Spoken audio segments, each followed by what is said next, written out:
Good afternoon.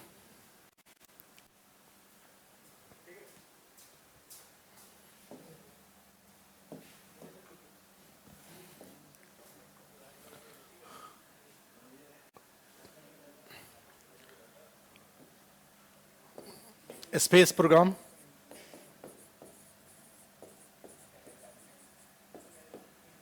अंतरिक्ष कार्यक्रम, ये टॉपिक है हम लोगों का। और जैसा कि मैंने कल आप लोगों को बताया था कि यहाँ पर अब अंतरिक्ष कार्यक्रम के जो इंट्रोडक्टरी पार्ट था, जो डेवलपमेंटल पार्ट था, उसको कंप्लीट करने के बाद अब हम लोगों के पास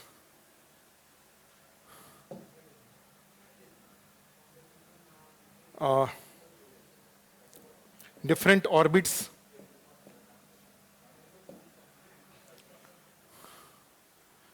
हमने कल आपको ऑर्बिट्स दिखाया भी था, तो यहां से स्टार्ट करते हैं।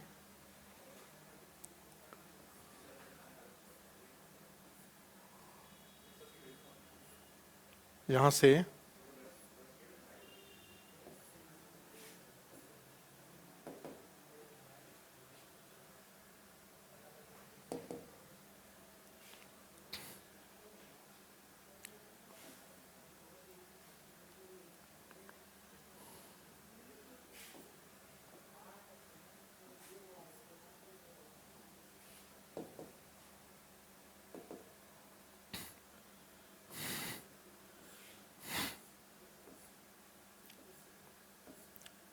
ये ऑर्बिट है, इसको नोट कर इसका डायग्राम बना लीजिए। अब हमारे पास जो टॉपिक है वो टॉपिक इस तरीके से है।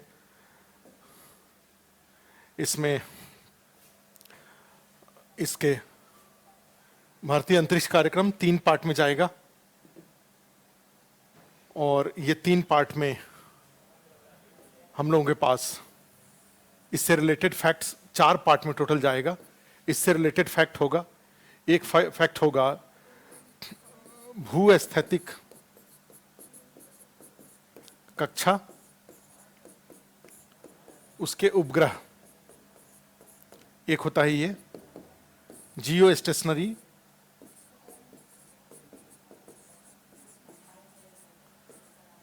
ऑर्बिट, और इसके सैटेलाइट्स, एक टॉपिक ये है। और ये इस तरीके से है, ये इक्वेटर है, इसके अराउंड ये ऑर्बिट होता है, और इसमें ये सैटेलाइट होता है, लॉन्च किया जाता है। तो एक हमारा ये टॉपिक है इक्वेटर के अराउंड। एक दूसरा टॉपिक है वो ध्रुवीय कक्षा, पोलर ऑर्बिट का है। और ये जो पोलर ऑर्बिट है और इसके सैटेलाइट होते हैं। और फिर इसका एग्जाम्पल हो गया, जैसे अर्थ को ये ले लें तो ये वाला ऑर्बिट, ये अगर पोल हो गया तो पोल टू पोल, ये ध्रुवीय कक्षा, और यहां पर सैटेलाइट लॉन्च किया जाता है इस ऑर्बिट में सैटेलाइट, ठीक है, इस ऑर्बिट में सैटेलाइट प्लेस्ड किए जाते हैं। तो दोनों में डिफरेंस आपको फिगर से ही दिख रहा होगा। और अगर इसको देखें, दोनों ऑर्बिट को दिखाना चाहें तो देख लीजिए, ये 2 ऑर्बिट हैं। यहाँ पे एक ये पोलर ऑर्बिट दिख रहा है, ये ध्रुवीय कक्षा ये दिख रहा है, देखिए। और दूसरा ये जियो स्टेशनरी ऑर्बिट दिख रहा है, भूस्थैतिक कक्षा,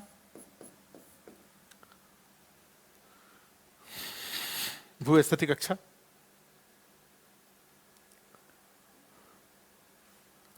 तो जियो स्टेशनरी ऑर्बिट, पोलर ऑर्बिट, ये सारे के सारे, इसका फीचर क्या होता है अभी बताता हूं मैं, आप नोट कर सकते हैं, आप देख लीजिए इसको। तो इसमें देखो, ये हमने लिखा। और तीसरा जो थर्ड यहाँ पे जो टॉपिक हमारा होता है वो होता है प्रक्षेपण यान। माने इन दोनों ऑर्बिट्स में, इन दोनों लॉन्चिंग व्हीकल्स इसको बोलते हैं, लॉन्चिंग व्हीकल्स बोलते हैं इसको। इन दोनों ऑर्बिट में सैटेलाइट्स को भेजने के लिए एक लॉन्चिंग व्हीकल्स की जरूरत होती है, प्रक्षेपण यान की जरूरत होती है, रॉकेट की जरूरत होती है। तो वो एक तीसरा है, वो भी हमारा टॉपिक है। और एक और चौथा भी, फोर्थ टॉपिक जो हमने कहा, वो है अंतरिक्ष अंतरिक्ष अंतरिक्ष अनुसंधान, स्पेस रिसर्च। और उस स्पेस रिसर्च के लिए, अंतरिक्ष के बारे में जानने के लिए, आप जानते हैं कि हम लोग जैसे मार्स मिशन है, मून मिशन है, एस्ट्रोसेट है, एस्ट्रोलॉजिकल सैटेलाइट है, हमने कई सारे सैटेलाइट्स स्पेस मिशंस भेज रखा है, जिसका पर्पस है to get information about space, अंतरिक्ष के बारे में जानकारी प्राप्त करना। जो बहुत सारे जो बॉडीज हैं, स्पेस बॉडीज हैं, उनके बारे में, टेरेस्ट्रियल जो बॉडीज हैं उनके बारे में इंफॉर्मेशन गैदर करना, ये इसका फोर्थ वाले का पार्ट होता है। और इसमें दो मिशन बड़े इंडिकेटिव हैं, एक है मिशन मून और दूसरा है मिशन मार्स। इंडिया के लेवल पे, ग्लोबल लेवल पर भी इस डायरेक्शन में काफी काम हो रहा है। तो ये हमारे टॉपिक्स हैं, मेंस के बड़े टॉपिक हैं ये। मेंस में 4-4, 5-5, 6-6 पेज के ये सब इसमें नोट्स बनता है। लेकिन हम लोग पीटी में वो जो स्ट्रक्चर था, उसी स्ट्रक्चर से हम लोग ऑब्जेक्टिव के फैक्ट निकाल लेते हैं, प्लस उसके अलावा कुछ और भी बातें। और उसमें फर्स्ट जो ये सारा 4 टॉपिक जो हमने लिखवाया, उसमें एक बड़ा इंपॉर्टेंट एक टर्मिनोलॉजी बार बार आ रहा है। वो टर्मिनोलॉजी है भाई ऑर्बिट्स के बारे में। ये जो पृथ्वी के अराउंड जो ऑर्बिट्स हैं, वो कौन कौन से ऑर्बिट्स हैं, उनका क्या है, ठीक है। तो उसके लिए आप एक लिख लीजिए विभिन्न प्रकार के, विभिन्न कक्षाएं। फर्स्ट एक लिख दीजिए, विभिन्न कक्षाएं, इनके बारे में जान लेते हैं। और उसके बाद फिर इनमें सैटेलाइट्स जो लॉन्च होता है उसके बारे में जान लेते हैं। डिफरेंट ऑर्बिट्स, इनके बारे में जान लेते हैं। और इसके यहां पे जाएं तो एक तो सबसे बड़ा, सबसे जो पहला डिवीजन होता है उसको बोलते हैं LEO, दूसरा बोलते हैं MEO, और तीसरा बोलते हैं HEO। ये तो एक डिवीजन ये हुआ। इसको बोलेंगे लो अर्थ ऑर्बिट, याद रखिएगा। निम्न कक्षाएं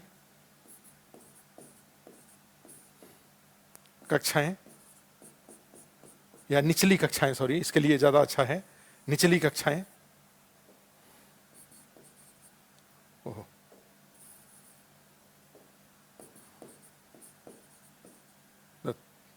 निचली कक्षाएं,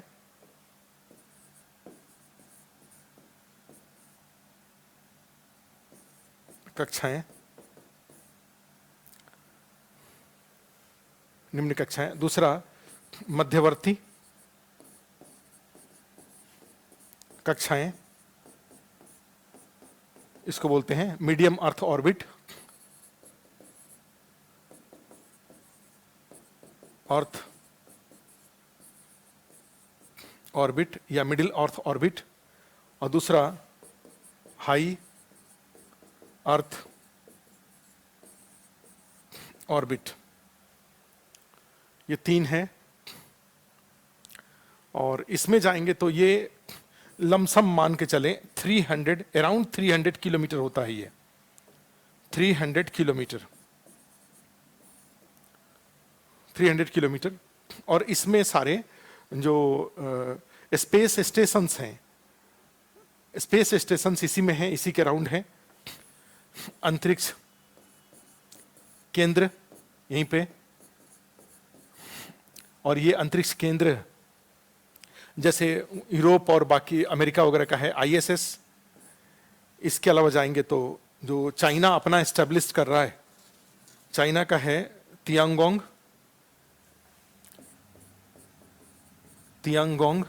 चाइना अपना एस्टेब्लिश कर रहा है। और इंडिया इसी ऑर्बिट में एक वो भेज रहा है, मिशन भेज रहा है, उसको बोलेंगे गगनयान। गगनयान इंडिया के द्वारा भेजा जा रहा है। India is launching Gaganyaan. और तियांगोंग चाइना का है, ये USA प्लस यूरोपीय यूनियन का है, ये चाइना का है, और ये इंडिया का है गगनयान। और मीर करके था एक रसिया का, जो कि 1990 के आसपास ही डिस्ट्रॉय हो गया, खत्म हो गया। तो ये गगनयान, अदरवाइज दोनों में आईएसएस में और तियांगोंग की कंपैरिजन में गगनयान अलग तरह का है। गगनयान एक अराउंड 300 किलोमीटर के ऊपर इंडिया के द्वारा एक स्पेस मिशन भेजा जाएगा, 3 भाग में भेजा जाएगा। एक बार तो वैसे उसको और अपना सारा एक्सपेरिमेंटल होगा, वो टेस्ट करने के लिए होगा। दोबारा भी भेजा जाएगा, जो जाएगा और वापस लौट के आएगा, ठीक है। एक तरह से एक्सपेरिमेंटल फ्लाइट्स हैं ये, जाएगा और वापस लौट के आएगा। और थर्ड जो गगनयान 3 होगा, उस गगनयान 3 में एक रोबोट होगा जिसका नाम व्योममित्र है, और बाकी 3 जो एस्ट्रोनॉट्स होंगे वो होंगे उसके साथ, ठीक है। तो गगनयान 3 में जो भाई 2023 तक के लिए प्लान है। तो गगनयान एक 7 डेज का एक स्पेस प्रोग्राम है। अदरवाइज तियांगोंग और ये आईएसएस, ये आने वाले दिनों में आईएसएस ऑलरेडी एक मल्टी रूम होटल है या मल्टी रूम लेबोरेटरी है, जो कि पृथ्वी के अराउंड ऑलरेडी घूम रहा है। और उसी में आप जानते हैं 2 फेमस इंडियन ओरिजिन के लोग उसमें गए थे, एक कल्पना चावला जिनका डेथ हो गया था लौटते हुए वहां से आईएसएस से, और दूसरा सुनीता विलियम्स के बारे में आप जानते हैं। तो ये 2 लोग उसमें आईएसएस में रहे हैं, और ये एक मल्टी रूम लेबोरेटरी मान सकते हैं, मल्टी रूम रिसर्च सेंटर मान सकते हैं, मल्टी रूम होटल मान सकते हैं। यानी एक पूरी तरह से एक होटल की तरह है या एक लैब की तरह है जो अर्थ के राउंड घूम रहा है। और उसमें जाकर के एस्ट्रोनॉट जाते हैं, उसमें 6-6, 7-7 लोग जाते हैं, जाके रहते हैं, और 6-6 महीना 4-4 महीना उसमें रहते हैं, रह करके सारे उसमें जो भी टेस्ट है वो टेस्ट कंडक्ट करते हैं वो। तो ये इसमें आता है, और ये सारे लो अर्थ ऑर्बिट में एस्टेब्लिश किए जाते हैं, ठीक है। इसका हाइट क्या है, अर्थ से हाइट कितना है, अराउंड 300 किलोमीटर है, वेरी भी करेगा, अराउंड 300 किलोमीटर है, ये लगभग 300 किलोमीटर के आसपास है। दूसरा एमईओ, ये अराउंड करीब, ये इसमें लिख दीजिए एमईओ में, एमईओ ये लगभग 20,000 किलोमीटर, लगभग 20,000 किलोमीटर के आसपास होता है ये, अराउंड 20,000 किलोमीटर के आसपास, ठीक है। और इसमें इस वाले एमईओ में ये जो नेविगेशन सैटेलाइट होते हैं वो इसमें लॉन्च किए जाते हैं। नेविगेशन सैटेलाइट इसमें लॉन्च होता है, ठीक है। नेविगेशन सैटेलाइट को इसमें लॉन्च किया जाता है। अच्छा कोई नहीं, हम उसको वो कर देंगे, नेविगेशन सैटेलाइट को इसमें लॉन्च किया जाता है। जैसे जीपीएस के जो सैटेलाइट हैं, जीपीएस एक अमेरिका का नेविगेशन सिस्टम है, वो अभी आगे हम बताएंगे। तो उसके सारे सैटेलाइट्स इसी में हैं, सैटेलाइट्स लॉन्च्ड इन एमईओ में है, ठीक है।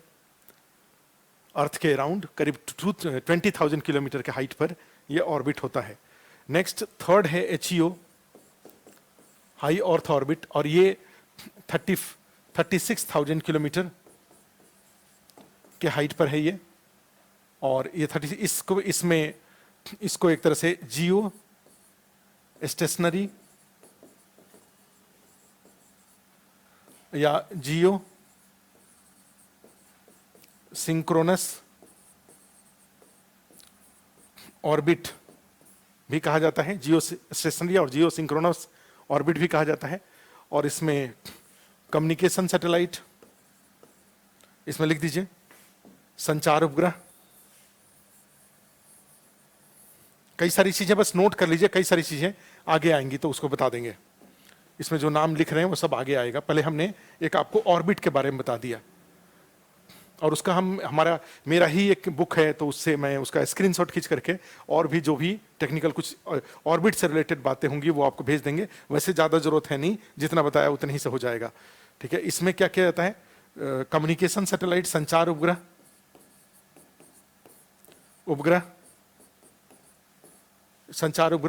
और मौसम पूर्वानुमान से जुड़े हुए उपग्रह इसमें लॉन्च किए जाते हैं। Communication satellite and meteorological satellite, मौसम पूर्वानुमान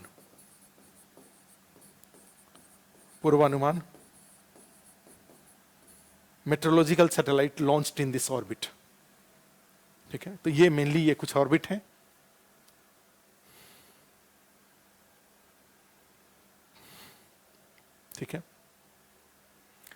तो आप इसको नोट कर लीजिए।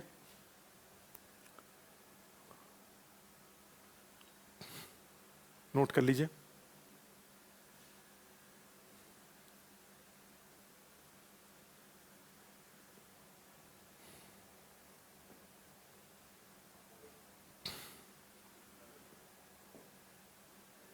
अच्छा, फोर्थ पॉइंट था अंतरिक्ष विज्ञान अनुसंधान। ये जो था ये अंतरिक्ष विज्ञान अनुसंधान, चलिए फोर्थ में अलग से लिख देता हूं। अच्छा, अंतरिक्ष विज्ञान अनुसंधान, स्पेस साइंस मिशन, ये अलग से लिख दिया फोर्थ वाले को। अब आपका हो गया होगा, ठीक है। तो ये सारे ऑर्बिट्स थे, और इस ऑर्बिट्स को ये जैसे सामने भी दिखाई दे रहा है, तो ये एचईओ है। इसको अगर देखें तो ये एचई होता है, ये इसको एलईओ मुख्य रूप से कहा जाता है, बोल सकते हैं इसको अराउंड 300 किलोमीटर या उसके थोड़ा उसके ऊपर, जो कि बहुत ज्यादा।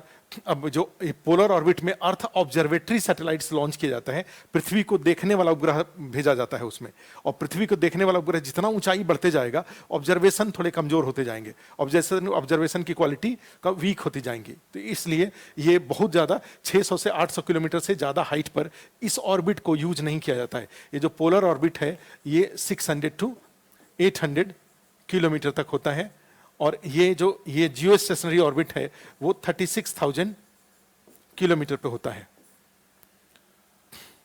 36,000 किलोमीटर पे होता है ये।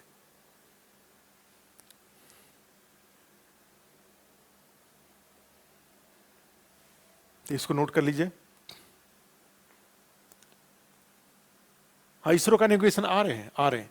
तो ये तो ऑर्बिट्स की बातें हमने करी, अलग अलग ऑर्बिट्स की बातें करी जो आपको जरूरत पड़ती हैं, ठीक है। देखिए यहां लिखा हुआ है ये 36,000 किलोमीटर का ऑर्बिट होता है, ये ऐसे घूमता है ये अर्थ के अराउंड, और ये अराउंड 600 टू 800 किलोमीटर, 850 किलोमीटर लिखा हुआ है। 800 से ज़्यादा भी हो सकता है, यानी 150 किलोमीटर ज़्यादा हो सकता है। ज़्यादा दूर होगा तो फिर देखने में दिक्कत आएगी। वो जो सैटेलाइट्स है उसमें जो कैमरा लगा हुआ है वो कैमरा रीड नहीं कर पाएगा, तो इसलिए ये जो पोलर ऑर्बिट है उसका एक हाइट, बहुत ज़्यादा उसका हाइट नहीं हो सकता है। ये 36,000 किलोमीटर पर होता है। ये देखिए यहाँ पर, ना तो ये इससे कम हो सकता, ना तो इससे ये ज्यादा हो सकता। कम होगा तो अलग तरह की दिक्कत आएंगी, अधिक तो होता नहीं है। 36,000 किलोमीटर से कम हो सकता है, लेकिन 36,000 किलोमीटर से ज्यादा नहीं हो सकता। कम होगा तो मल्टीपल सैटेलाइट्स आपको लॉन्च करने पड़ेंगे, ठीक है, इस पर्पस को पूरा करने के लिए। ये जो सैटेलाइट है, इस सैटेलाइट को आप 36,000 किलोमीटर से कम पे लॉन्च करते हैं तो फिर आपको मल्टीपल सैटेलाइट्स लॉन्च करना पड़ेगा, और 36,000 पे करते हैं तो एक ही सैटेलाइट से हो जाएगा, ठीक है। तो ये इसमें से ऑर्बिट में आता है। आप इसको छोड़ दीजिए, मैं आता हूं अपनी जगह पे जो आपने नोट किया उसके अलावा। डिफरेंट ऑर्बिट्स,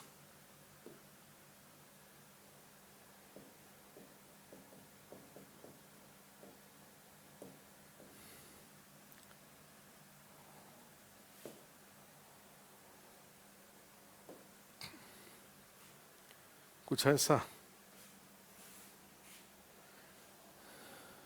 देखिए इसी तरह का होगा। खैर, मैंने जितनी जरूरत की चीजें थी वो हमने आपको बता दिया, और चीजों में जाने से और उलझन होगा, ठीक है। अब आप आ जाइए तो इस पे, अपने सिलेबस पे,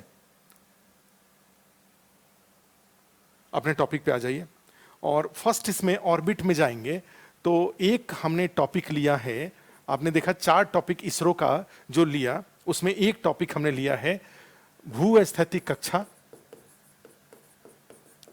स्थैतिक कक्षा एवं उपग्रह, ये लिया है। जियो स्टेशनरी,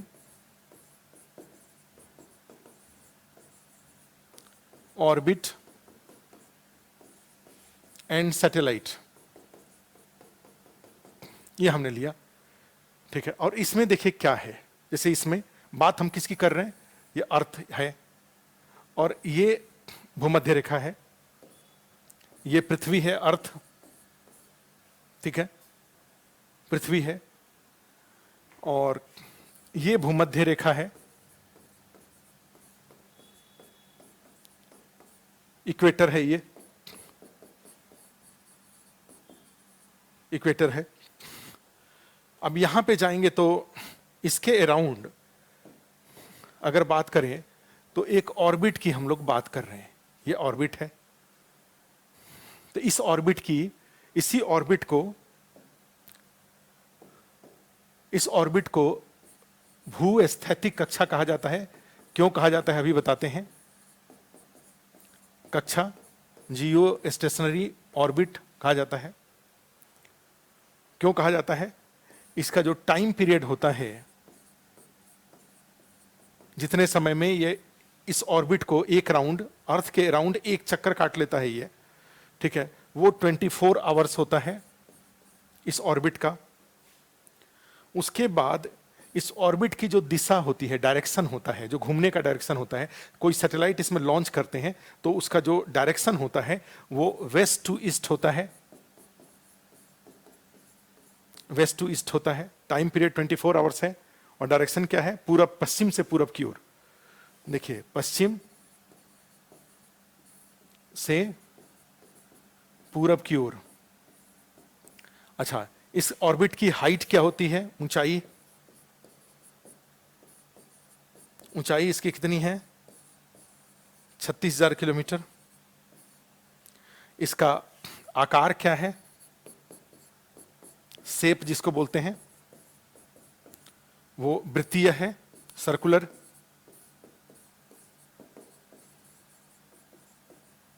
सर्कुलर है, वृत्तीय है। तो अब देखो इसका फायदा, इसका मतलब ये जितने फीचर्स हमने लिखा आप उसको नोट कर लीजिए पहले। अर्थ हो गया, इक्वेटर हो गया, जियो स्टेशन, टाइम पीरियड 24 आवर्स है, वेस्ट टू ईस्ट है, हाइट इसकी 36,000 किलोमीटर है अर्थ से, और इसका जो शेप है वो सर्कुलर है। इतना नोट कर लीजिए। अब देखो यहां पे इस ऑर्बिट का फीचर क्या है। जैसे आप देखें, जैसे मैं, मान लीजिए आप मुझे अर्थ मान लीजिए, तो मेरे से 36,000 किलोमीटर के हाइट पर एक हमने सैटेलाइट लॉन्च कर दिया, ठीक है, भेज दिया। ध्यान से देखिए, 36,000 किलोमीटर के हाइट पर एक हमने सैटेलाइट लॉन्च कर दिया। अब ये सैटेलाइट जो लॉन्च किया, हमने जो बता रहे हैं एकदम ध्यान से सुनिएगा, नहीं तो फिर ये मिस होगा, तो ये सब फैक्ट मिस हो जाएगा।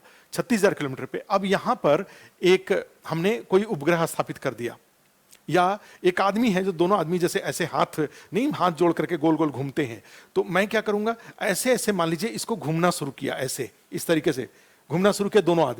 दोनों आदमी ने हाथ जोड़ लिया साथ में, और हाथ साथ में जोड़ के, बचपन में आप खेलते थे तो ऐसे ऐसे जोड़ना शुरू किया। तो मैं तो अपने मेढ़ के पास, मैं तो अपने सेंटर के, देखिए मैं जहां हूं वहीं घूम रहा हूं, और जो मेरे से जुड़े हुए हैं वो मेरे अराउंड घूम रहे हैं।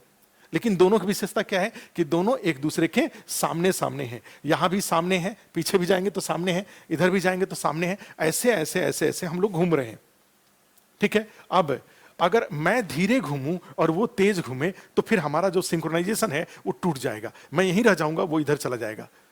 या मैं तेज घूमूं और वो धीरे घूमे तो भी हमारा जो जुड़ाव है वो जुड़ाव टूट जाएगा, ठीक है, और टूट जाएगा तो हमारा पर्पस नहीं पूरा होगा। तो यहां पे क्या किया जाता है, अर्थ का 24 आवर होता है, उसका टाइम पीरियड है, ठीक है। अब यहां पे जो 36,000 किलोमीटर पे अगर हमने सैटेलाइट लॉन्च किया, तो 36,000 किलोमीटर के हाइट पर ही, ना तो उससे कम ना तो उससे ज्यादा, उससे ऊपर करेंगे तो क्या हो जाएगा, वो 24 घंटे से अधिक हो जाएगा। इससे कम करेंगे तो 24 घंटे से कम होता जाएगा हाइट के अकॉर्डिंग, ठीक है। तो इस ऑर्बिट में, जियो स्टेशनरी ऑर्बिट जिसको कहा जाता है, उस ऑर्बिट में अगर कोई सैटेलाइट लॉन्च करेंगे तो उसका भी टाइम पीरियड 24 आवर ही होता है, जैसा कि अर्थ का होता है। तो मान लो दिल्ली के ऊपर कोई सैटेलाइट लॉन्च कर दिया गया, तो वो भी, दिल्ली भी अपनी जगह पे 24 घंटा में एक चक्कर काट रहा है, और वो सैटेलाइट भी 24 घंटे में एक चक्कर काट रहा है। तो दोनों का जब टाइम पीरियड एक ही है, तो दोनों एक दूसरे के कंपैरिजन में क्या दिखेंगे, स्थिर, स्टैटिक दिखेंगे, ठीक है। और स्टैटिक दिखेंगे तो इससे क्या होगा, और दोनों का डायरेक्शन क्या है, वेस्ट, अर्थ का रोटेशन भी वेस्ट टू ईस्ट है और वो सैटेलाइट का रोटेशन भी वेस्ट टू ईस्ट है। ठीक है, दोनों का पश्चिम से पूरब है, तो पश्चिम से पूरब होने के कारण क्या है, उसका भी 24 घंटा, इसका भी 24 घंटा, उसका भी पश्चिम से पूरब, इसका भी पश्चिम से पूरब, तो दोनों क्या होगा, एक दूसरे के साथ ही साथ साथ चलेंगे। और साथ साथ चलेंगे तो इसका फायदा क्या होगा कि 24 इंटू, पता चला कि तो ऐसी स्थिति में कोई सैटेलाइट अगर वहां लॉन्च करते हैं, नीचे से कोई सिग्नल भेजेंगे तो उसको मिल जाएगा, और वो कोई सिग्नल नीचे भेजेगा तो अर्थ पे मिल जाएगा, और दोनों एक दूसरे की तुलना में क्या होगा, जैसे दो ट्रेन एक ही डायरेक्शन में सेम गति से, रिलेटिव मोशन अगर उनका जीरो हो तो एक खिड़की से कोई सामान फेंकेगा तो दूसरे ट्रेन में पहुंच जाएगा। ऑल्दो जो ट्रेन की स्पीड क्या है, 100 किलोमीटर का है, लेकिन उसके बाद भी चूंकि दोनों का रिलेटिव मोशन जीरो है, तो यहां पे क्या हो रहा है, अर्थ का भी, इसका दोनों का टाइम पीरियड 24 आवर है, दोनों एक दूसरे के साथ साथ घूम रहे हैं, तो उसमें क्या हो जाएगा, यहां से कोई सिग्नल भेजेंगे तो इसको मिलेगा, और ये कोई सिग्नल भेजेंगे तो नीचे मिल जाएगा। और यही चीज कम्युनिकेशन के लिए, संचार के लिए जरूरी है।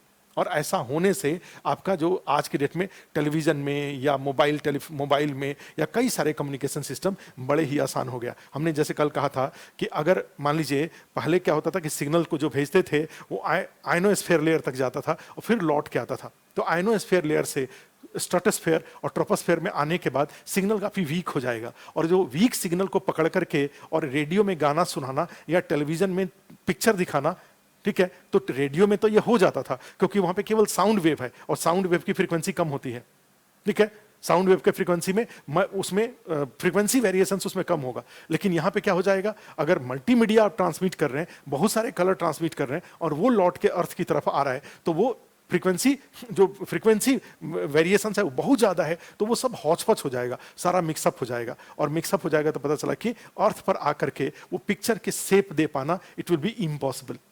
आयनोस्फीयर लेयर से आप रेडियो ट्रांसमिशन तो कर सकते थे, आप आकाशवाणी के प्रसारण तो कर सकते थे, लेकिन आप टेलीविजन का प्रसारण नहीं कर सकते थे। अगर करते भी तो ये बिखरा हुआ जो सिग्नल आ रहा है उसको अर्थ स्टेशन पे पकड़ने के लिए आपको बड़े बड़े एंटीना लगाने पड़ते, और हर घर में इतना बड़ा बड़ा एंटीना लगता, हर गांव में बड़ा बड़ा एंटीना, हर जिले में बड़ा बड़ा एंटीना लगता, तब सैटेलाइट से आने वाला सिग्नल, वो आयनोस्फीयर लेयर से आने वाला सिग्नल, तो पता चला कि आयनोस्फीयर लेयर से सिग्नल को मंगा करके और अर्थ पर बड़े बड़े कॉम्प्लिकेटेड टावर, कॉस्टली टावर लगा करके उस सिग्नल को पकड़ा जाए। इससे अच्छा है कि एक सैटेलाइट ही वहां लॉन्च कर दिया जाए और वो सैटेलाइट सिग्नल ले ले और नीचे की तरफ एकदम फोकस्ड नीचे की तरफ भेज दे, ठीक है, और फोकस्ड भेज दे, तो अर्थ पर छोटे छोटे एंटीना से ही वो सिग्नल पकड़ में आ जाएगा और आपके टेलीविजन में। और ये सैटेलाइट में एक ट्रांसपोंडर होते हैं जो कहा जाए एंटीना होते हैं, उसकी कैपेसिटी जैसी बढ़ती जाएंगी वैसे वैसे वहां से सिग्नल और स्ट्रांग आएगा, और स्ट्रांग आएगा तो केबल वाले ऑपरेटर की भी जरूरत नहीं रहेगी, सीधे आपके घर में सिग्नल आ जाएगा, जिसको बोलते हैं D2H। आपके छत पे एक छोटा सा एंटीना लगा हुआ है और सैटेलाइट से सिग्नल आ रहा है और आपके टेलीविजन में प्रोग्राम दिख रहा है। तो इसके पीछे सबसे बड़ा रीजन क्या है, वो सैटेलाइट। उस सैटेलाइट में अर्थ स्टेशन से सिग्नल भेजा गया, उसने रिसीव किया और वो नीचे थोड़ा सा भी वो सैटेलाइट आगे पीछे हो गया, टेलीविजन में क्या दिखाई देगा, ठीक है, रुकावट के लिए खेद है, signal failed because signal failed and hence, ठीक है, सॉरी फॉर इंटरप्शन, इस तरह का मैसेज टेलीविजन पे आ जाएगा। क्यों? क्योंकि जो सिग्नल गया सैटेलाइट अपनी जगह से हिल गया था। तो इसलिए अर्थ स्टेशन और सैटेलाइट दोनों तो, और ये जो फीचर है स्टेशनरी वाला, पृथ्वी के किसी जगह के कंपैरिजन में जो सैटेलाइट लॉन्च किया गया है वो स्थिर वाला, ये स्थिरता वाला फीचर केवल और केवल किस हाइट पे मिलता है, 36,000 किलोमीटर के हाइट पे मिलता है। उससे कम हाइट पे तो क्या होगा, सैटेलाइट कुछ देर के लिए आपके सामने आएगा, चला जाएगा, तो जैसे ही वो जाए आपको दूसरा सैटेलाइट लॉन्च करके रखिए, वो दूसरा चलाए, वो दूसरा जाए, तीसरा वहां पे आ जाए, और ये सिग्नल कंटिन्यूअसली उनको मिलता रहे और पता चला कि वो नीचे की तरफ भेजते रहे और आपके टेलीविजन में प्रोग्राम अच्छे से आता रहे। अगर पता चला कि कुछ देर के लिए वो सैटेलाइट आया और फिर आपके सामने आया और सिग्नल लिया और फिर पता चला कि आधा गाना भी हुआ, तब तक आधा गाना भी बचा ही हुआ था, तब तक वो सैटेलाइट क्या हो गया, अपनी जगह से चला गया, और फिर लौट के 22-23 घंटा बाद आएगा तो आपका आधा गाना कंप्लीट होगा।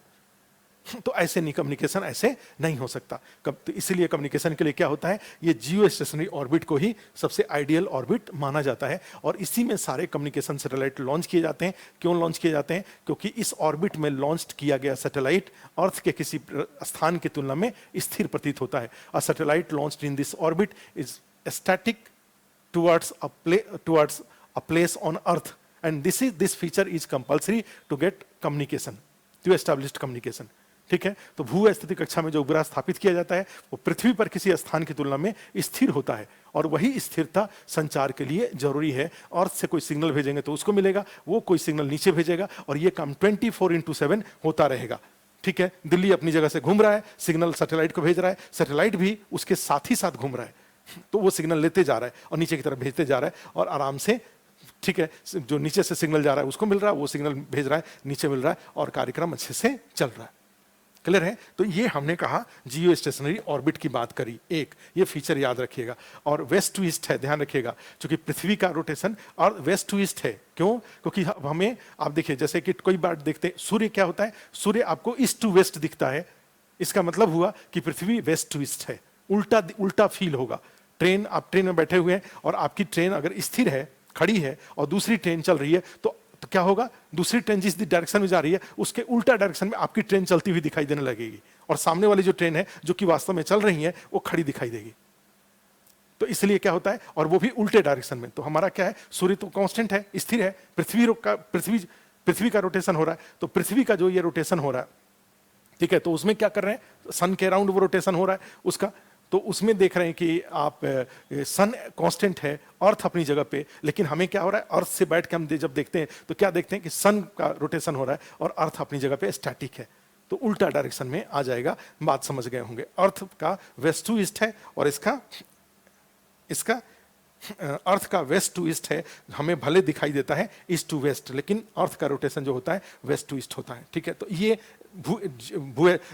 भूस्थितिक कक्षा है, और इसमें नीचे एक लाइन लिख दीजिए, इन दिस ऑर्बिट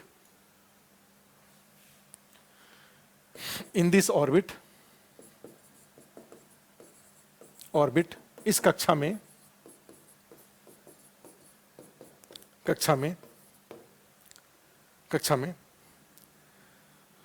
इसरो द्वारा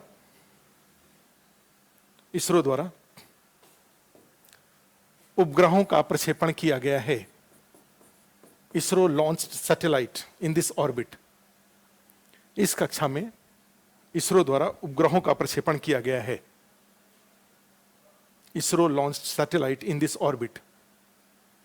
नहीं, इलेक्ट्रिकल नहीं होता है, और ये सर्कुलर होता है। सर्कुलर नहीं होगा तो फिर 24 आवर का फीचर ही नहीं मिलेगा। ये अर्थ है, अर्थ के अराउंड जो ये ऑर्बिट है, वो ऑर्बिट बिल्कुल सर्कुलर है। अर्थ के हर पॉइंट से 36,000 किलोमीटर की हाइट है। ठीक है, ध्यान रखिएगा। क्या लिखें, इसरो द्वारा इस कक्षा में उपग्रहों को प्रक्षेपित किया गया है। ये उपग्रह मुख्य रूप से दो प्रकार के हैं, लिख दीजिए। ये उपग्रह मुख्य रूप से दो प्रकार के हैं, एक संचार उपग्रह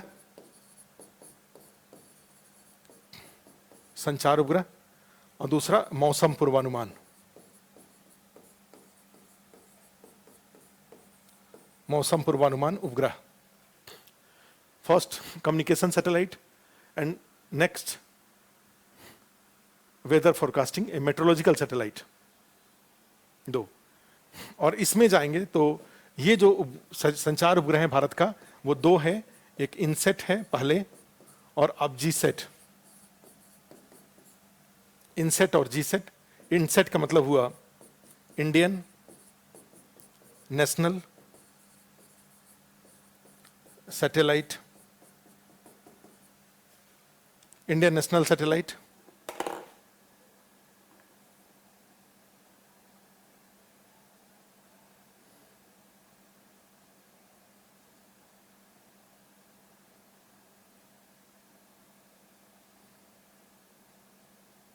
इंडियन नेशनल सैटेलाइट,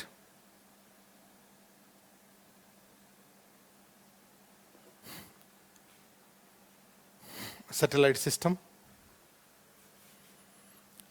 सिस्टम, इसका फुल फॉर्म होता है इनसेट का। और इसमें कई सारे उपग्रह छोड़े गए थे, 1 सीरीज, 2 सीरीज, 3 सीरीज, कई सारे उपग्रह, इसमें सीरीज ही लिख दीजिएगा। इनसेट सीरीज में जैसे इनसेट 1 था तो उसमें टोटल 4 उपग्रह छोड़ा गया था, लॉन्च किया गया था। INSAT 1A, 1B, 1C, 1D। ठीक है। सेकेंड सीरीज में INSAT 2A, 2B, 2C, 2D, 2DT और 2E।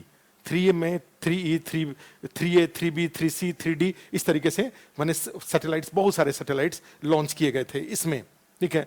उसी में जाएंगे। फिर उसके बाद इनसेट के बाद नाम चेंज हो गया, और नाम चेंज करके उसका नाम क्या हो गया?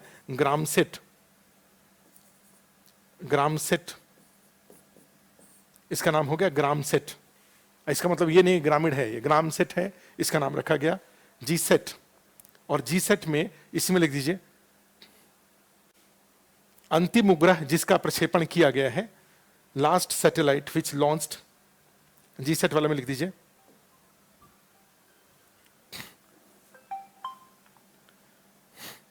अंतिम उपग्रह जिसका प्रक्षेपण किया गया है।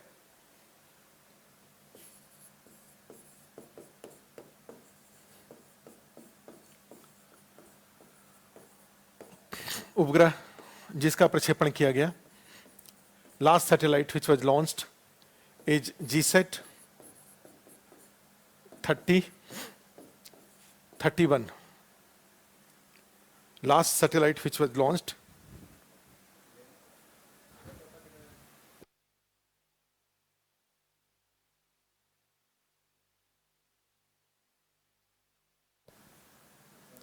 जीसेट 3031, ये सैटेलाइट भेजा गया है।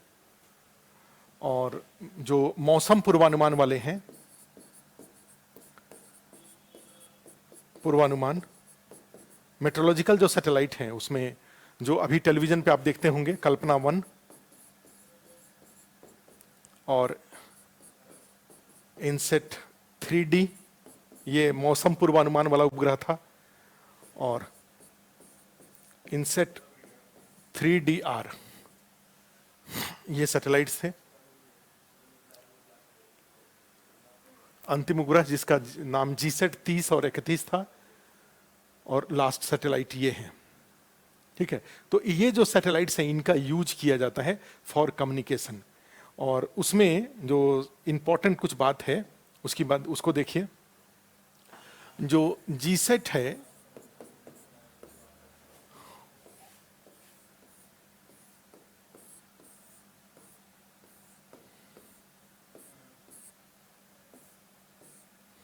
जो जीसेट है, यहां पर ये ऐसे सैटेलाइट्स होते हैं, ठीक है। तो ये हो गया जीसेट, और ये हो गया ट्रांसपोंडर। ये इसको बोलते हैं ट्रांसपोंडर सैटेलाइट का।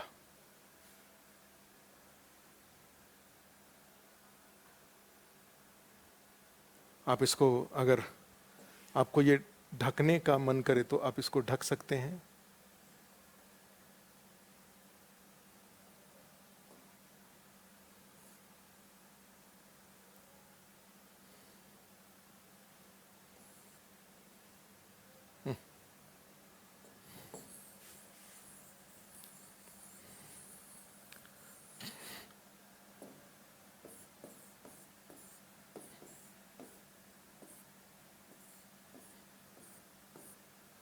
ये हो गया, और ये ट्रांसपोंडर्स हो गए, इसको ट्रांसपोंडर बोलते हैं। और ट्रांसपोंडर क्या होते हैं?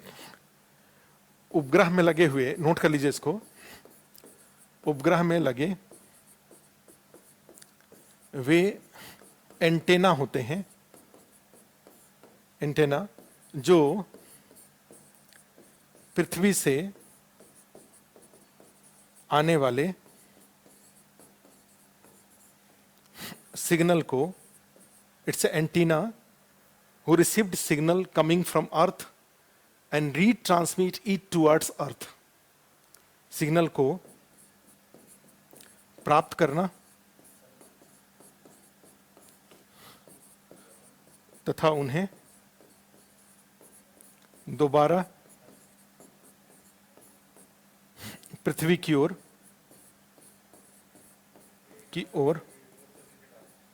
भेजना। ट्रांसपोंडर क्या होता है? To receive signal.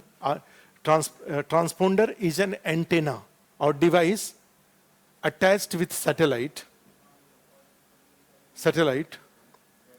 It received signal from earth and retransmit it towards earth।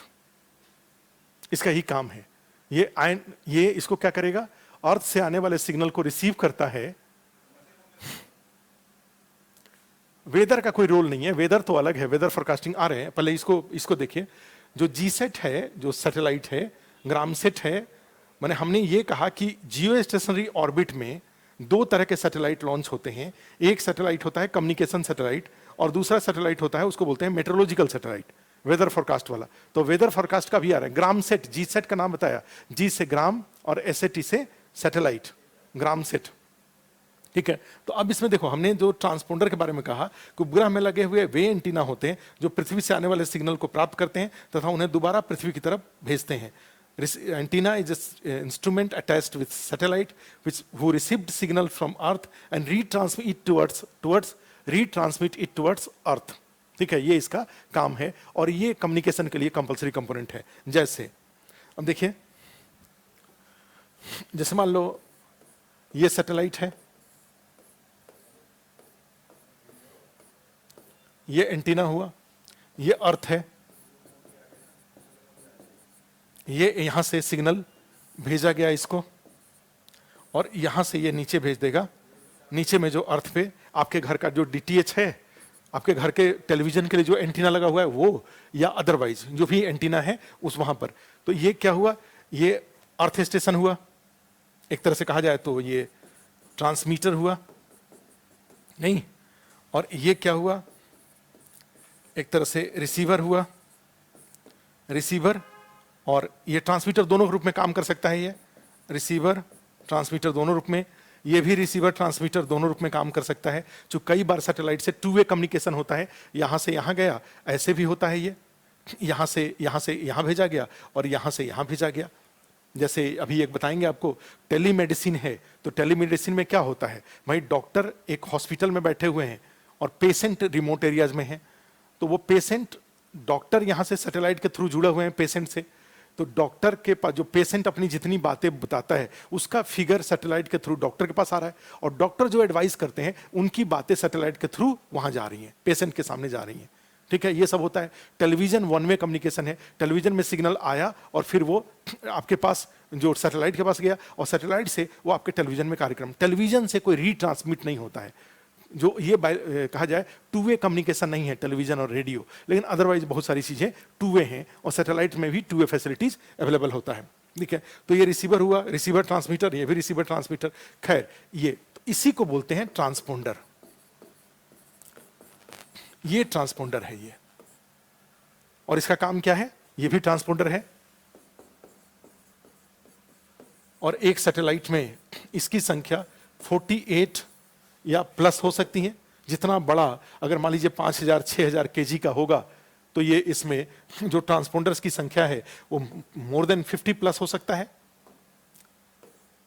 50 plus हो सकते हैं। ये छोटे सैटेलाइट होंगे, 1000 केजी का होगा, 2000 केजी का होगा, 2500 केजी का होगा। इंडिया ऑलरेडी 4000 केजी के आसपास सैटेलाइट भेजने लगा है। ठीक है, तो सैटेलाइट का साइज जितना बड़ा होगा, नंबर ऑफ ट्रांसपोंडर्स उसी के अनुसार सैटेलाइट में अलग अधिक लगेंगे, और जितने ज्यादा ट्रांसपोंडर्स होंगे उतने ही आप अर्थ स्टेशन पे सर्विसेज आसानी से प्रोवाइड कर सकते हैं। ठीक है, तो ट्रांसपोंडर का कंसेप्ट आपको क्लियर हो गया होगा। सैटेलाइट में लगा हुआ जो मोस्ट इंपॉर्टेंट इक्विपमेंट होता है वो ट्रांसपोंडर ही होता है, और ट्रांसपोंडर वो इक्विपमेंट होता है जो अर्थ से आने वाले सिग्नल को रिसीव करता है और दोबारा अर्थ की तरफ भेज देता है। ठीक है, ये ध्यान रखिएगा। और ये ट्रांसपोंडर, ये जो ट्रांसपोंडर है, इसकी फ्रीक्वेंसी पर डिपेंड करता है कि अर्थ स्टेशन पे जो सिग्नल जा रहा है वो कितना फोकस्ड जाएगा। ठीक है, अगर इसकी फ्रीक्वेंसी कम है तो देसी टॉर्च की तरह वो जैसे ही ऑन करेंगे तो वो काफी दूर में फैल जाएगा, और फैला हुआ सिग्नल यहां आएगा तो यहां पे आपको बड़ा एंटीना की जरूरत पड़ेगी। ठीक है, आपको बड़े एंटीना की जरूरत पड़ेगी यहां पर, और अदरवाइज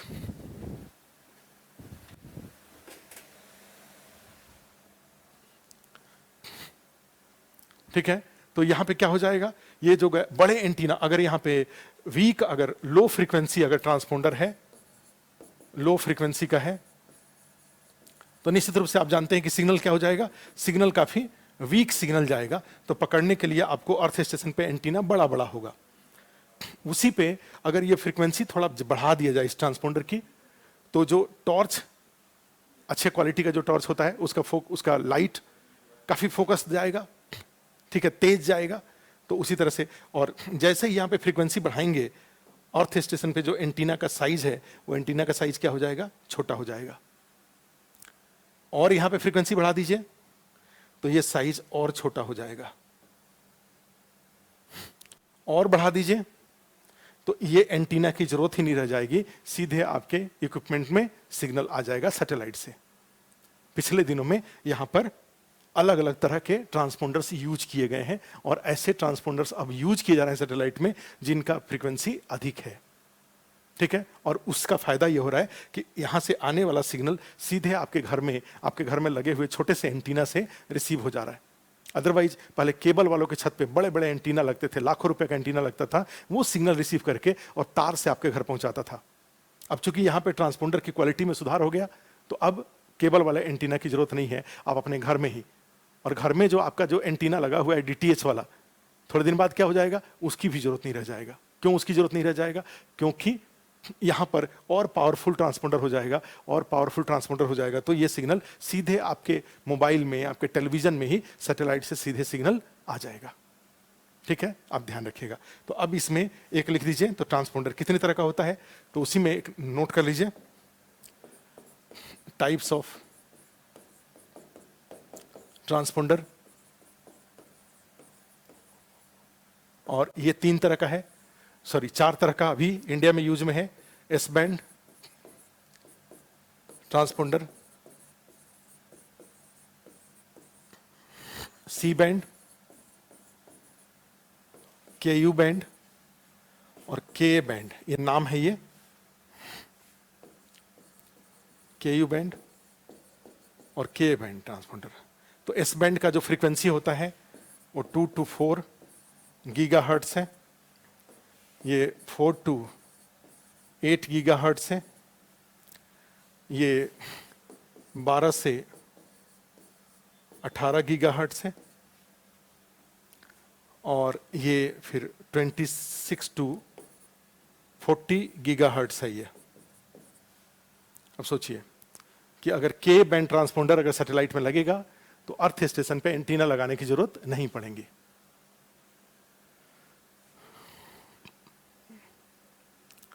डीटीएच के लिए मुख्य रूप से इसका यूज होता है, DTH, K U band transponder mainly used for DTH, direct to home.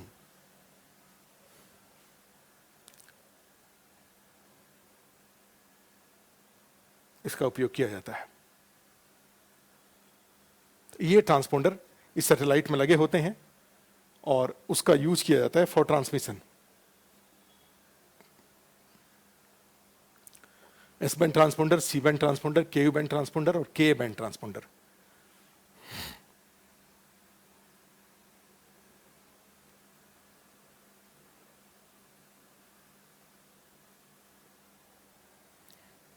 ठीक है। अब यहीं पे एक लास्ट यहां पे एक फैक्ट है कि जैसे मान लो ये जो हमने आपको सैटेलाइट बना के दिखाया, एंटीना लगाया, इसमें अर्थ लगाया, ये अर्थ है, यहां से एंटीना है, ये सिग्नल गया, ये नीचे की तरफ सिग्नल आया। तो एक सैटेलाइट से जो अर्थ जो राउंड है, एक सैटेलाइट से, ठीक है, आखिर अर्थ के कितने भाग में मैक्सिमम ट्रांसमिशन हो सकता है। इसका मीनिंग हुआ कि आपके आंख, जो दो आपका आंख है, उसके जगह पे यहां पर एक आंख लगा दिया जाए सेंटर में, तो आप और आपके सामने एक बड़ा सा फुटबॉल रख दिया जाए, तो उस फुटबॉल का कितना परसेंट भाग आप देख पाएंगे मैक्सिमम।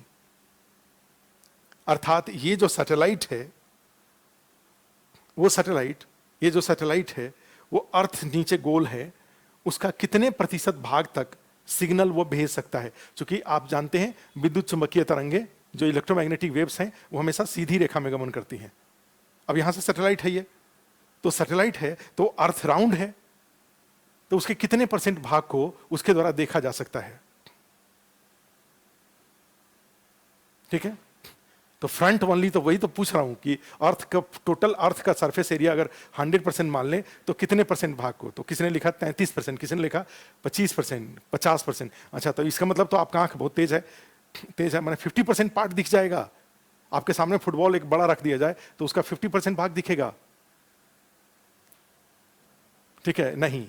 तो अ सिंगल सैटेलाइट कैन ट्रांसमिट, ये अर्थ पे, इसको बोलते हैं, ये जो जहां से जहां तक का, इसको बोलते हैं फुटप्रिंट। यानी जहां से जहां तक सिग्नल सैटेलाइट रिसीव, मैक्सिमम जहां से सिग्नल रिसीव कर सकता है और जहां तक भेज सकता है, उस एरिया को कहा जाता है फुटप्रिंट। और ये होता है अर्थ का 42%। A single satellite can cover maximum up to 42%। कोई भी एंगल होगा अर्थ का, तो मान लो स्फेरिकल है, वो किसी भी एंगल से करेंगे वो मैक्सिमम 42% एरिया कवर कर सकता है। लिख दीजिए एक लाइन, लिखो, किसी उपग्रह द्वारा अधिकतम, किसी उपग्रह द्वारा पृथ्वी पर अधिकतम 42% भाग, 42% भाग तक संचार सुविधा उपलब्ध कराया जा सकता है। अ single satellite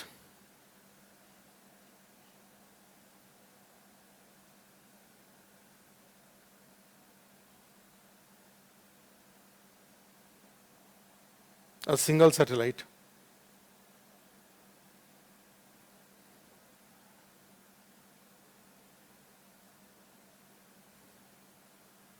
can transmit signals maximum up to 42% area, maximum up to 42% area.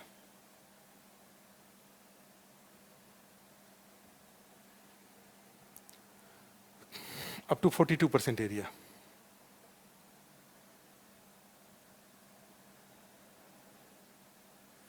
Or in this way, the minimum 3 satellites required, हाँ 3 satellite minimum, in this way, इस प्रकार संपूर्ण पृथ्वी पर संचार उपलब्ध कराने के लिए, संचार उपग्रह, संचार सुनिश्चित करने के लिए, उपलब्ध कराने के लिए न्यूनतम उपग्रहों की संख्या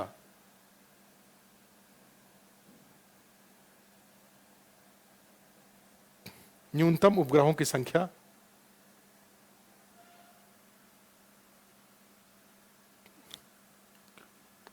न्यूनतम उपग्रहों की संख्या 3, न्यूनतम आवश्यक उपग्रहों की संख्या 3।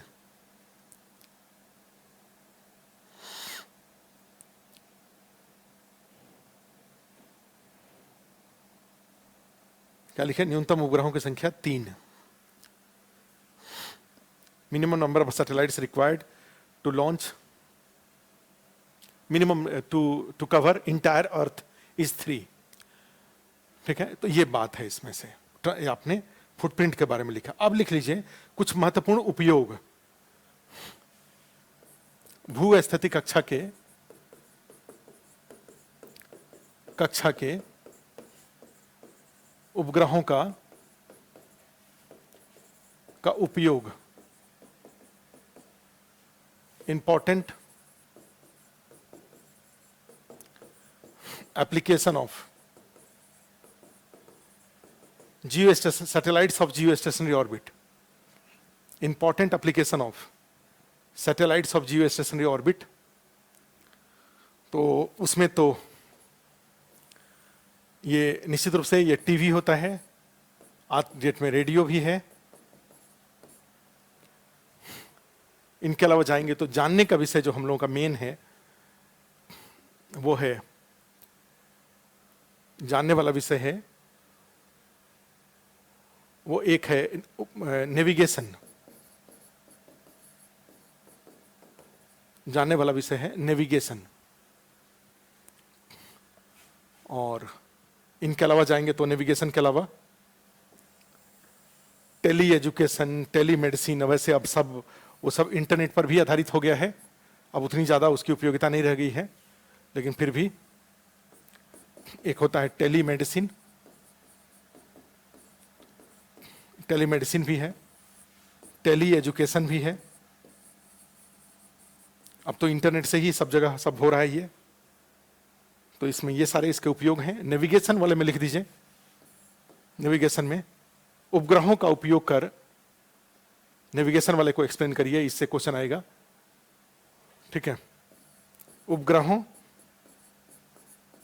या उपग्रह संचार का उपयोग कर, उपग्रह संचार का उपयोग कर with the use of satellite communication, उपग्रह संचार का उपयोग कर वैश्विक संदर्भ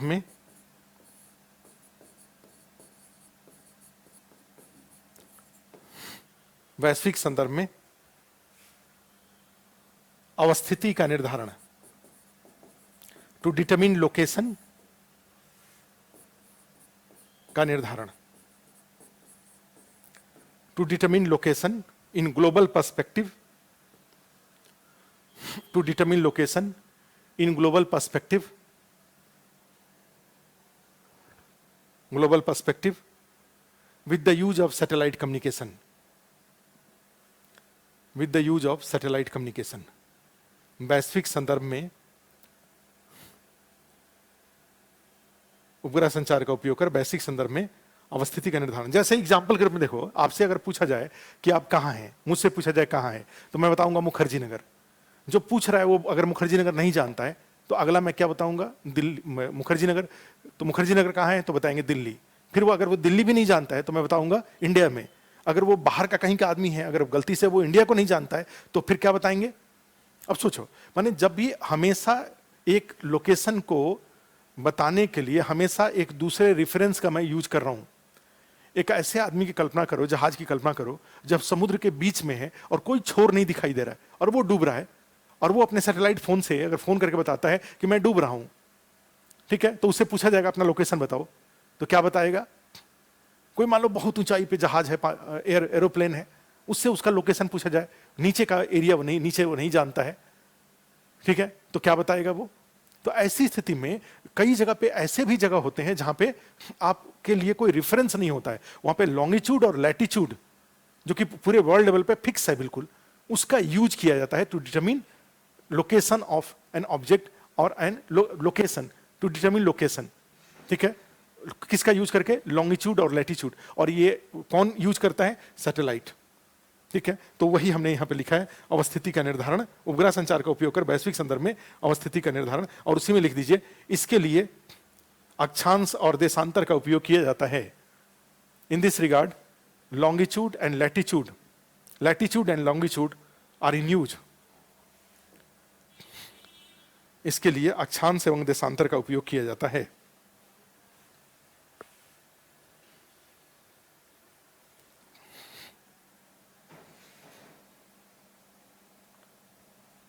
क्या लिखे, इसके लिए अक्षांश एवं देशांतर का उपयोग किया जाता है।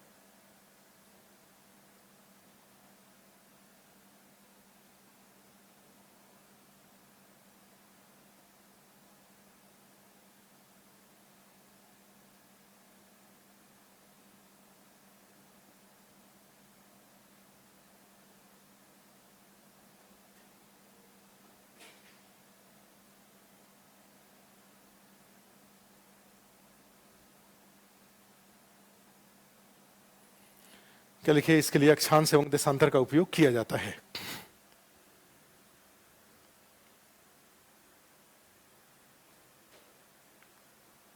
अक्षांश एवं देशांतर का उपयोग किया जाता है, ठीक है। आगे लिख दीजिए,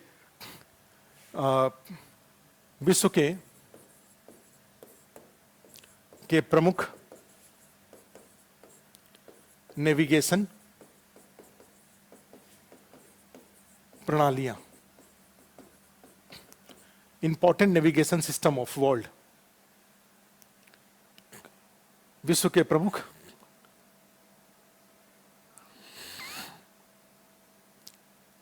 विश्व के प्रमुख नेविगेशन प्रणालियां, प्रमुख नेविगेशन प्रणालियां, और उसमें लिख दीजिए, सबसे पहले लिख दीजिए भारत, इंडिया का important navigation system of world. तो इंडिया का दो है, एक है गगन और दूसरा है नाविक। गगन है और नाविक है। गगन का फुल फॉर्म है GPS aided geo augmented navigation, GPS aided geo augmented navigation.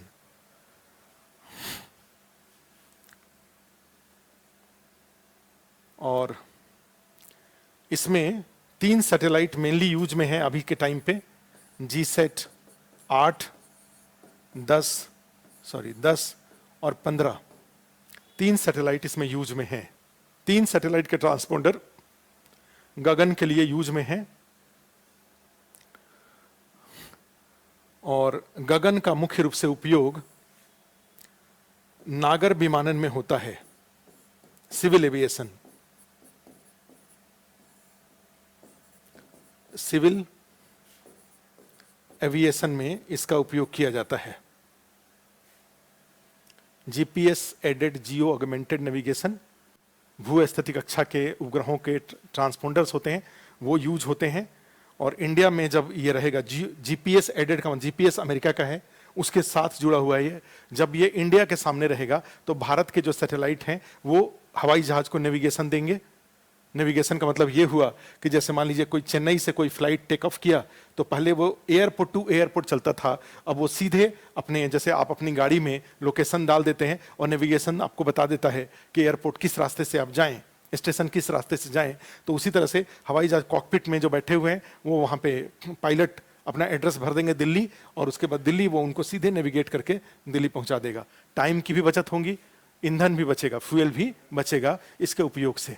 ठीक है, ये कोई दूसरी गाड़ी अगर लाइन में आ रहा है, कोई दूसरा एरोप्लेन लाइन में है या, तो उसको वो भी बताते, यहाँ पे पायलट को बताते चलेगा सब कुछ। It will be easy to easy, ठीक है, for traffic control staff working on airport. Airport पे जो ट्रैफिक कंट्रोल स्टाफ काम कर रहे हैं, एटीसी वाले, एयर ट्रैफिक कंट्रोल वाले, उनके लिए बड़ा आसान हो जाएगा। तो इसका गगन का काम सिविल एविएशन के लिए है यहाँ पे, और ये इंडिया का है जीपीएस के साथ मिलकर, जीपीएस जो अमेरिका का है उसके साथ मिल करके। चूंकि जो ये सैटेलाइट है तो इंडिया के अराउंड 42% में तो ये दे देंगे, लेकिन जब वो हवाई जहाज इंडिया के इस 42% से बाहर जाएगा तो फिर जो जीसैट 8, 9, 8, 10, 15 है वो काम नहीं करेंगे। तो काम नहीं करेंगे तो ऐसी स्थिति में क्या हो जाएगा, फिर वो आपका जब ये काम नहीं करेंगे तो ऐसी स्थिति में फिर ये कहां पहुंच जाए, फिर अमेरिका का जो नेविगेशन सिस्टम है वो उसको रोमिंग देना शुरू कर देगा। एक तरह से सिंपल सी बात है। ठीक है, तो ये नोट कर लीजिए। दूसरा नाविक है, तेजी है नाविक का नेविगेशन। नाविक वाले का फुल फॉर्म लिख दीजिए नेविगेशन में।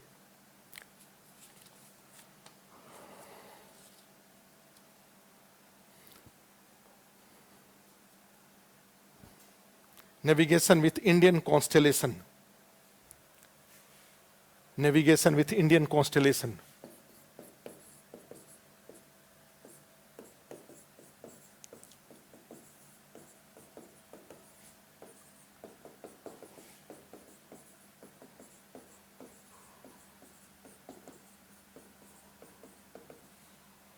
इंडियन कॉन्स्टेलेशन, ठीक है। तो ये इसके जो सैटेलाइट्स हैं, इसमें कुल 7 सैटेलाइट्स हैं, और सेना के द्वारा भी इसका उपयोग होगा। It will be used by के द्वारा उपयोग। इसमें के 3 सैटेलाइट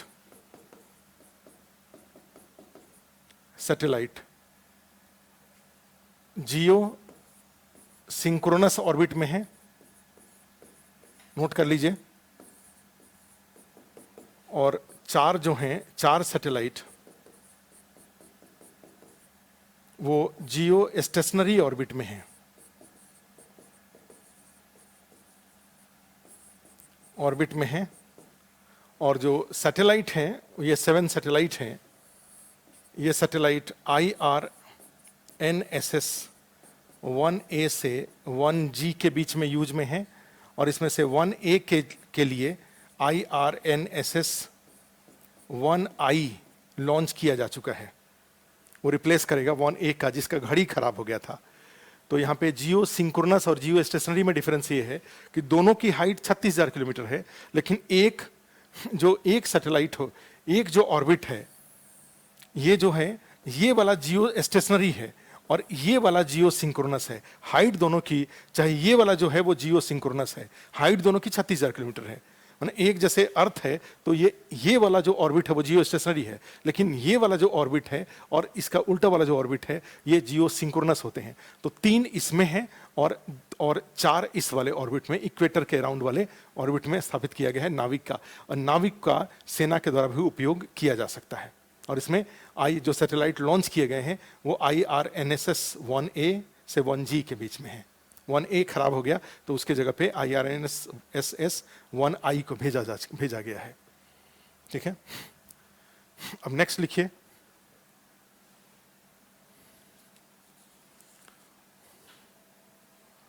नेक्स्ट, अच्छा, अन्य जो अदर जो हैं, तो ये तो इंडिया के कितने हुए? इंडिया के तो 2 हो गए, आपने देख लिया। कौन कौन सा? गगन, और दूसरा गगन के अलावा नाविक, ये हो गया।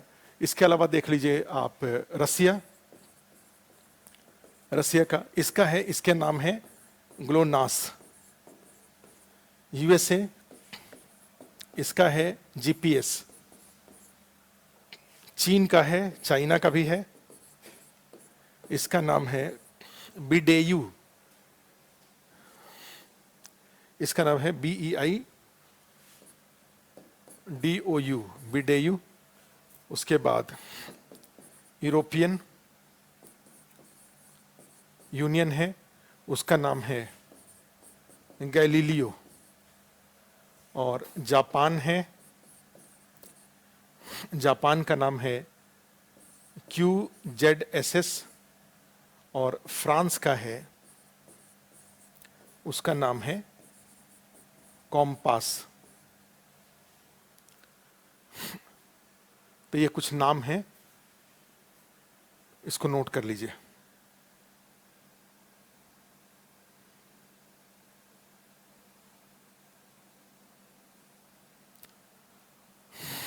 इसको नोट कर लीजिए।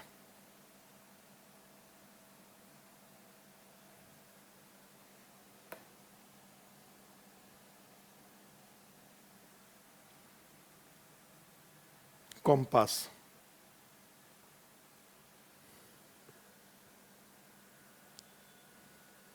ठीक है। तो ये कुछ नाम हैं जो कि आप याद कर लीजिए, इसको देख लीजिए।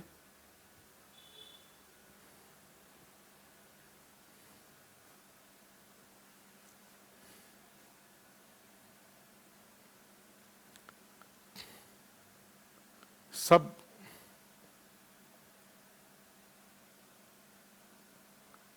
नोट करते जाइए, कॉपी में रखिए पहले। ठीक है, मेंस में, ये तो मेंस का टॉपिक है ये सब। हमने तो पीटी का बस फैक्ट करा रहे हैं केवल आपको, जो आपके एग्जाम के पॉइंट ऑफ व्यू से जरूरी है। कॉपी में ले जाइए बस इसको।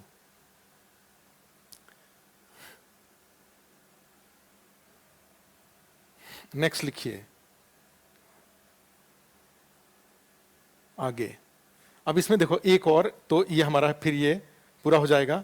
एक इसी में हमने कहा था ना कि जियो स्टेशनरी, ये वाले ऑर्बिट में आप देखते होंगे कि इस वाले ऑर्बिट में हमने कहा कि मौसम पूर्वानुमान का उपग्रह भी इसमें लॉन्च किया जाता है। ठीक है, और जो मौसम पूर्वानुमान वाले उपग्रह हैं, ये मौसम पूर्वानुमान, वे मेट्रोलॉजिकल जिसको बोलते हैं। आज जैसे है ना कि भाई बारिश आने की संभावना है, दिल्ली में है कि मॉनसून, बिहार में तो सुन रहे हैं कि मॉनसून खूब चल रहा है, लेकिन दिल्ली के बारे में हो रहा है कि मॉनसून की संभावना है, मॉनसून की संभावना है, और मॉनसून का कहीं आता पता नहीं है। तो ये जो कैसे पता चलता है ये, तो इसमें जाएंगे तो आप इसका एग्जाम्पल के रूप में अगर देखो तो देखो ये इसमें क्या हो जाएगा,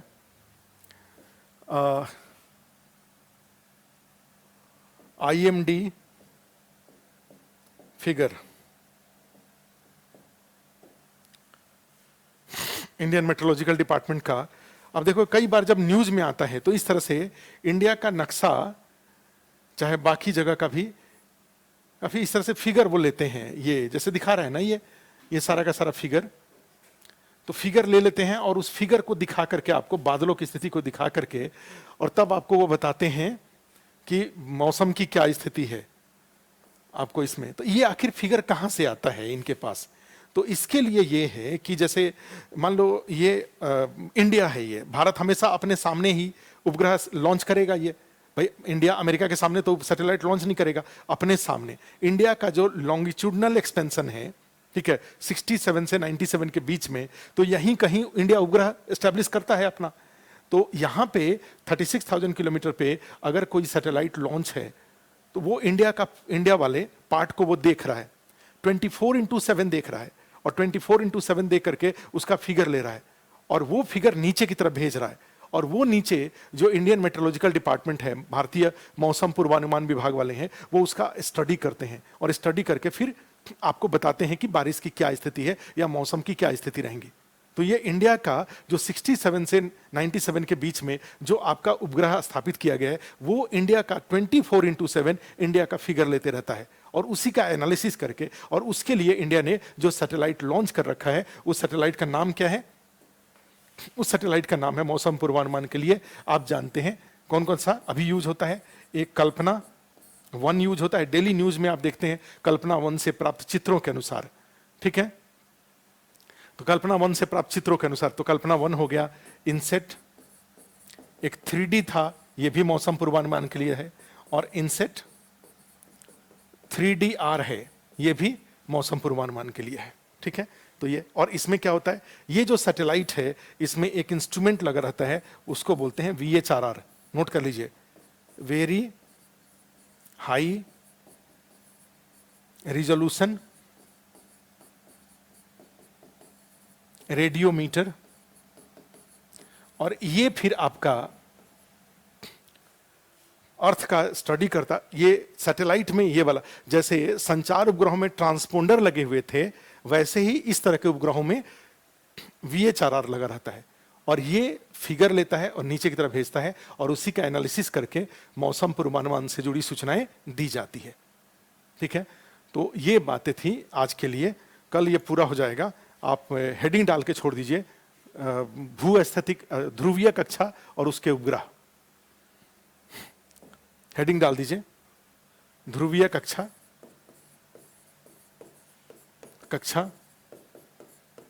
और उपग्रह, छोटा है ये, पोलर ऑर्बिट एंड सैटेलाइट, इसको कल कर लेंगे। ये और प्रक्षेपण यान तकनीक और मिशन मून, मिशन मार्स से जुड़े हुए जो फैक्ट हैं वो सब कल कर लेंगे। जो चाइना के द्वारा कुछ सैटेलाइट जो स्पेस मिशन चलाया जा रहा है वो उसको भी कर लेंगे। तो कुछ वो करंट अफेयर्स के जो हैं उसको भी सबको कर लेंगे, तो ये पूरा हो जाएगा। ठीक है, आज के लिए इतना ही। ठीक है, थैंक यू।